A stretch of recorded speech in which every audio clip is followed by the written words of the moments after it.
ने ऐसा कारनामा किया, पाकिस्तान तक पहुंची गूंज, पत्थरबाज क्यों भागने लगे पाकिस्तान। कश्मीर में मोदी का दिमाग हिट, डोभाल की मेहनत भी आई काम, बीजेपी पार्टी मुख्यालय पे शुरू हुई पार्टी। हारने के बाद भी पीओके लेगा भारत, पाकिस्तान में बीजेपी की सीटें देख हड़कंप, योगी भी कश्मीर में छा गए। क्या कश्मीर में कुछ ऐसा हो गया जिसकी कल्पना किसी को नहीं है। बीजेपी की स्थापना न्यू जम्मू कश्मीर से ही शुरू हुई थी। श्यामा प्रसाद मुखर्जी ने कश्मीर के साथ पीओके का सपना देखा था। अटल बिहारी वाजपेयी ने उस सपने को बढ़ाया और अब मोदी ने सपने को साकार कर दिया। योगी आदित्यनाथ का जलवा कश्मीर में दिखा तो मोदी का मैजिक कोई रोक नहीं पाया। कश्मीर में बीजेपी की लड़ाई कुछ ऐसी थी जैसे 10 आदमी पर कोई एक आदमी लड़ाई के लिए तैयार हो। आरएसएस की भूमिका सराहनीय रही तो बीजेपी की लड़ाई की तारीफ अमेरिका से लेकर लंदन तक की जा रही है। बीजेपी बेशक नहीं जीत पाई, लेकिन आज आधा कश्मीर अब्दुल्ला परिवार के पास है तो आधा कश्मीर मोदी और योगी के हाथ में आ गया है।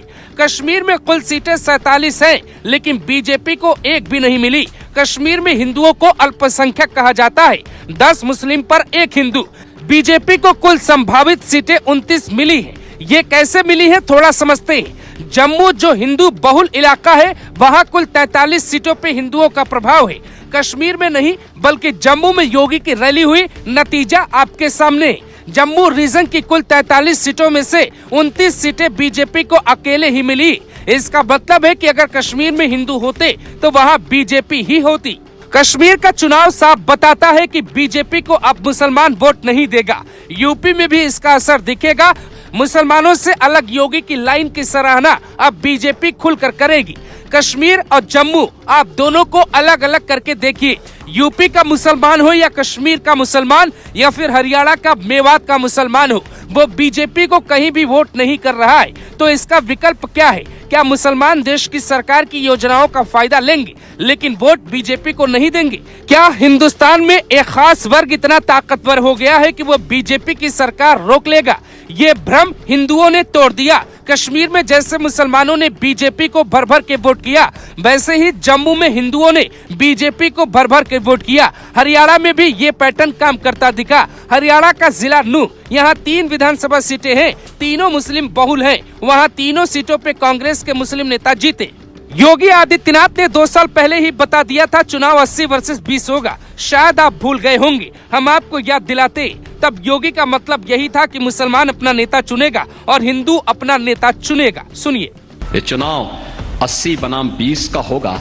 80% समर्थन एक तरफ होगा, 20% दूसरी तरफ होगा। कश्मीर में वोटिंग पैटर्न का चौंका देने वाला सच ये है कि जो नेता बीजेपी को हरा सकता था उसी नेता को वोट गया। सेम यही पैटर्न हरियाणा में दिखा। सच ये है कि बीजेपी तो हारी लेकिन कश्मीर में मोदी नहीं हारे। अब वहाँ के पत्थरबाजों ने समझ लिया है कि किसी भी हाल में बीजेपी उन्हें या तो सुधार देगी या जेल में डाल देगी। पीओके का मसला भी बड़ा हो जाएगा। अब कश्मीर में योगी मोदी की रैली होगी। यही कारण है कि पाकिस्तान में जम्मू कश्मीर चुनाव का नतीजा लाइव देखा जा रहा है।